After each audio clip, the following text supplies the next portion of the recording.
Vamos a conversar de un tema importante que también fue parte sustancial de las elecciones anteriores, la lucha anticorrupción. Y para eso estamos con el representante de nuestro Estado, el procurador anticorrupción, el doctor Julio Arbizu, a quien le damos las gracias por venir. Julio, muy buenas noches. ¿Cómo estás? Buenas noches, muchas gracias por la invitación. Julio, el tema realmente es gigante porque te pongo el caso que ha sucedido en estos días, ¿no? Lo del señor Schutz, uno de los casos emblemáticos de la corrupción con medios de comunicación en los años 90, que parecía que el tribunal le anulaba la prescripción. Entendemos que el juez dirimente habría votado en contra de eso, pero que expresa una situación de no correspondencia con las ofertas que se esperaban del gobierno. Tú, como hombre responsable del Estado peruano en la lucha anticorrupción, ¿lo ves así? A ver, el caso concreto de Schutz es ciertamente sintomático de lo que podría suceder en los próximos días o en los próximos meses. Resulta que nosotros hemos asumido este cargo en circunstancias especiales, es decir, aquellos procesos que iniciaron en el 2001 después de la caída del fujimontesinismo y los albores, digamos, del subsistema anticorrupción, y que ciertamente promovieron una primavera interesante que es estudiada en distintos países del mundo en términos de reacción frente a una mafia organizada. Las condenas van a ir terminando, van a ir cumpliéndose precisamente en estos días o en estos meses. Y algunos pueden prescribir también. Y por cierto, entonces en algunos casos opera la prescripción y en algunos procede el cumplimiento de las condenas. En los casos de prescripción, bueno, tenemos la lamentable situación del Congreso que no ha aprobado todavía el proyecto de ley de imprescriptibilidad de delitos contra la administración pública. Sin embargo, manteníamos algunos recodos de imprescriptibilidad en casos concretos como el caso de Schutz.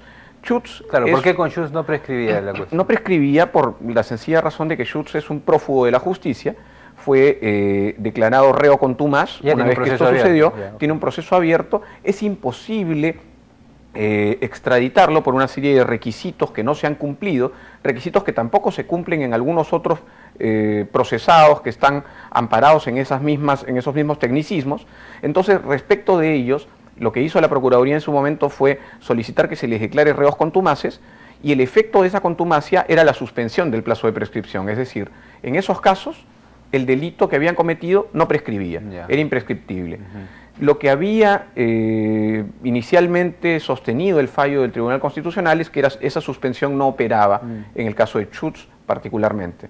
Nosotros vimos que esta era una decisión equivocada, una decisión que podrían aprovechar eso ciertamente, que pondría en grave riesgo la lucha contra la corrupción, que muchas de estas personas podían volver al Perú y pasar los próximos años en absoluta impunidad. ¿Cuántos casos tienen ustedes como Procuraduría Anticorrupción? ¿Cuántos expedientes, digamos? Bueno, tenemos un número elevado de expedientes. Solo en Lima tenemos cerca de 2.000 casos. 2.000 casos. ¿No? Y contando los procesos en provincias en los que está personada la Procuraduría, hablamos de 17.000 casos más o menos. ¿Todos los casos a nivel nacional? ¿Todos los casos de corrupción pasan por tu instancia, por la Procuraduría? Bueno, habría que definir lo que es corrupción, pero la competencia de la Procuraduría tiene que ver con los casos de corrupción de funcionarios básicamente, peculado, colusión, ¿no?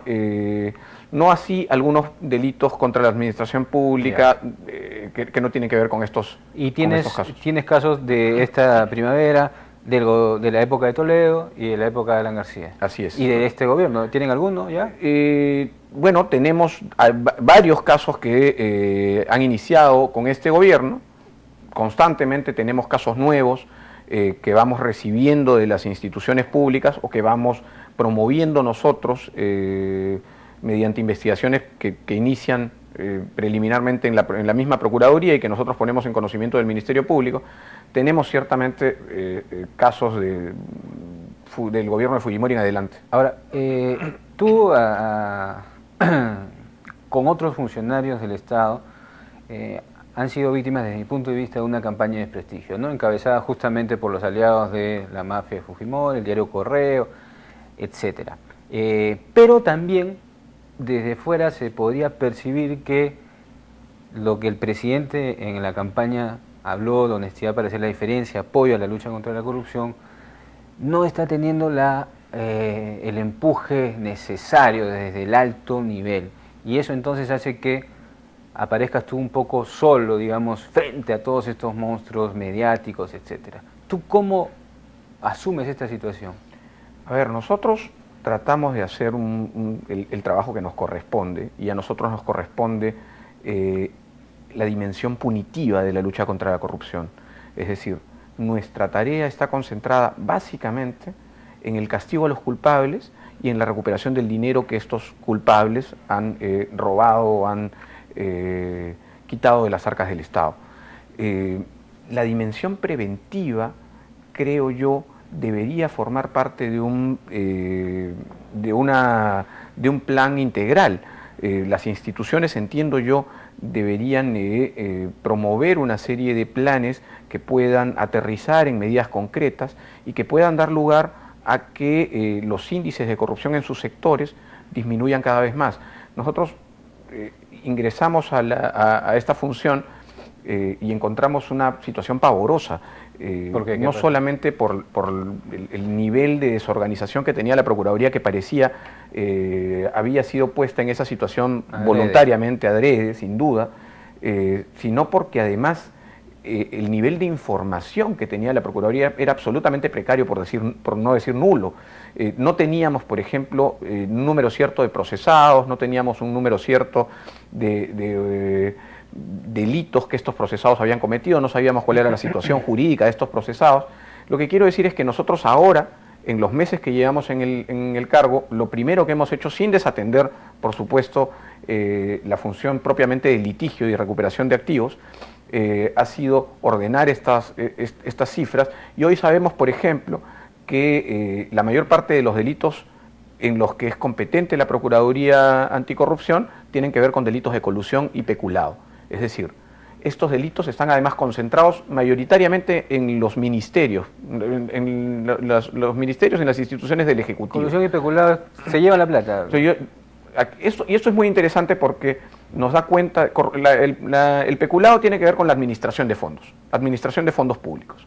Y la colusión tiene que ver con una puesta de acuerdo, con un acuerdo previo con el proveedor, por ejemplo. Ya. Entonces estamos hablando de compras estatales o de adquisición de bienes estatales, ¿no? Entonces hablamos de un lado de la administración de fondos y de otro de las compras estatales. Yo diría que, sin temor a equivocarme, un 80% de los casos más importantes que ve la Procuraduría, los cuales está personado la Procuraduría, tiene que ver con estos dos delitos. Eso no lo hubiéramos podido descubrir o no lo hubiéramos podido saber con certeza en este momento si no hubiésemos primero rearmado la base de datos. No había una base de datos, no había en absoluto una base de datos, no teníamos idea de cuántos procesados teníamos, ni siquiera cuántos procesados teníamos.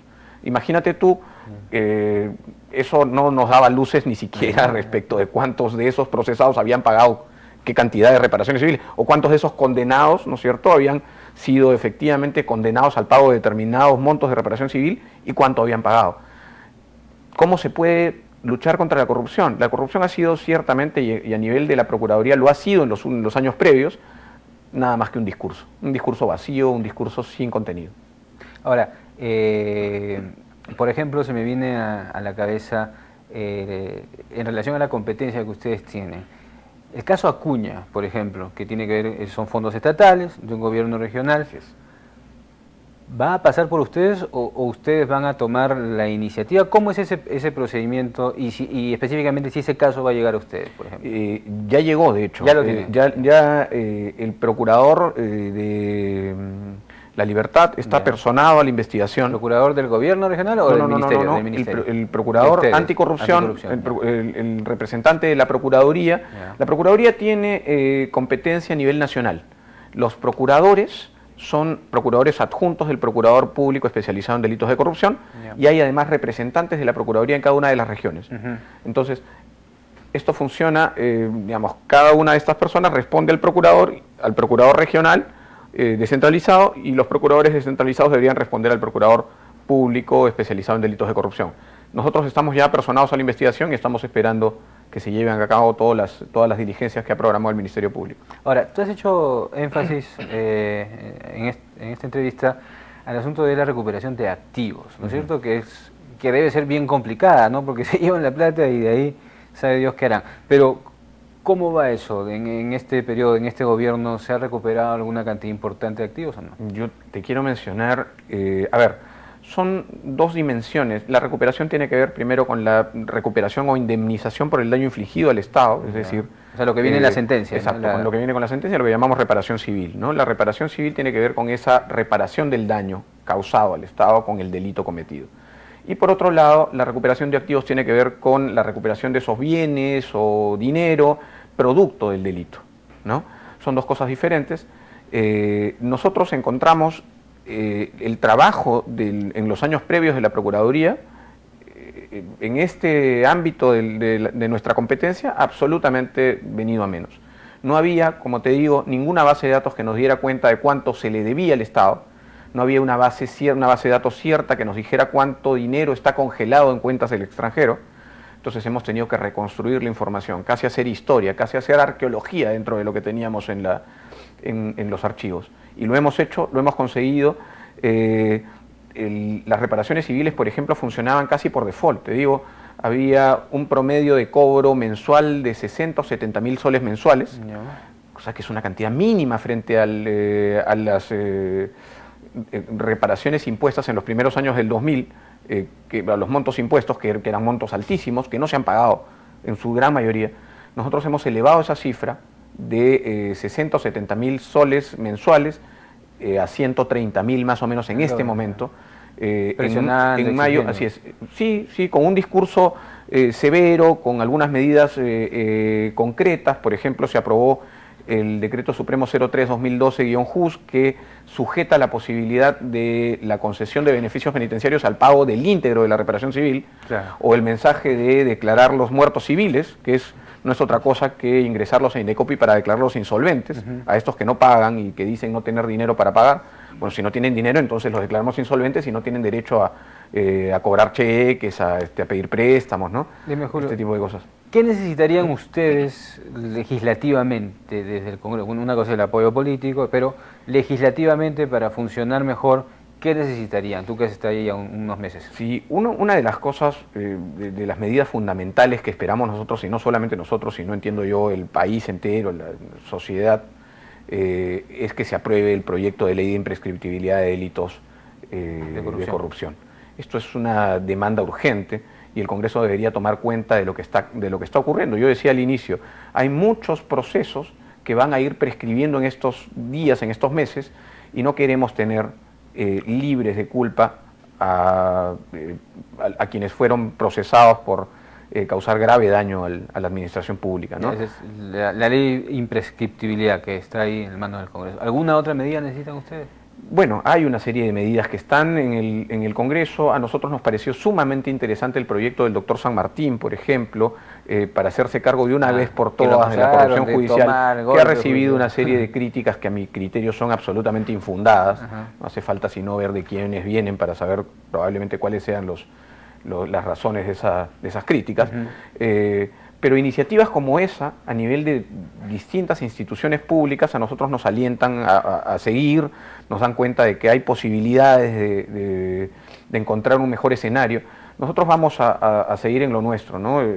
Queremos incrementar, no solamente en este 30 o 40% que hemos incrementado las reparaciones civiles, sino que pretendemos llegar a un 100% antes de fin de año. Y tenemos dinero en el extranjero, tampoco se ha tocado el dinero en el extranjero. Las cuentas de 6 o 7 años, fíjate, 6 o 7 años tenemos cuentas congeladas en Suiza y Luxemburgo, claro, por aproximadamente 20 millones de dólares sin intereses, y no se ha tomado ningún interés por recuperar el dinero que es de todos los peruanos, ¿no? Pero están en eso.